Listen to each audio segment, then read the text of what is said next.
तर आरक्षणावरून छगन भुजबळ विरुद्ध मनोज जरांगे पाटील असा सामना रंगलाय।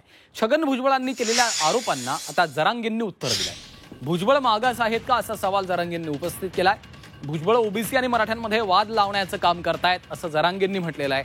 आमच्या आरक्षणाला चॅलेंज केलं तर आम्ही देखील तुमच्या आरक्षणाला चॅलेंज करू असं जरांगे पाटील यांनी म्हटलेलं आहे।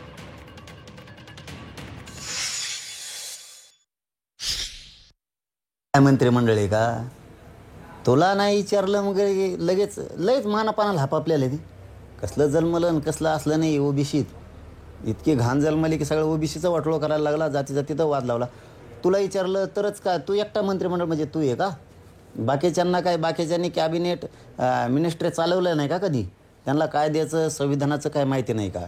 त्यांना राज्य मागासवर्ग आयोग काय, केंद्रीय मागासवर्ग आयोग काय, समित्या काय, हे बाकीच्या मंत्र्याला माहीत नाही का? तुझ्या एकटाला शाना लागून गेला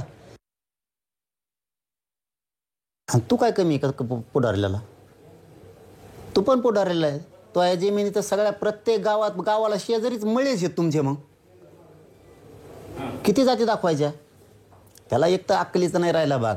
आरक्षण श्रीमंतीवर दिलंय का शैक्षणिक सामाजिक मागासलेपणावर दिलंय याची ती बेरीजच करत नाही। त्याला फक्त ओबीसीचा काही करून त्याच्या राजकीय स्वार्थासाठी त्याला वापर करायचा आहे आणि तो पुरेपूर गोरगरीब ओबीसीला येड्यात काढतोय, पुरेपूर येड्यात काढतोय। रस्त्यावर उतरायचं आणि कायदा सुव्यवस्था बिघडायची। नसलं तर ठीक आहे, नसल्यावर तुम्ही मागणी करावं, तुमच्या लोकांसाठी मागावं, एखाद्या जमातीसाठी मागावं, त्यात काही अडचण नाही ना। पण एखाद्या समाजाला आरक्षणच देऊ नका हा सुद्धा कायद्याने गुन्हा आहे। ते सुद्धा गुन्हे आता सरकारने यांच्यावर दाखल करणं गरजेचं आहे।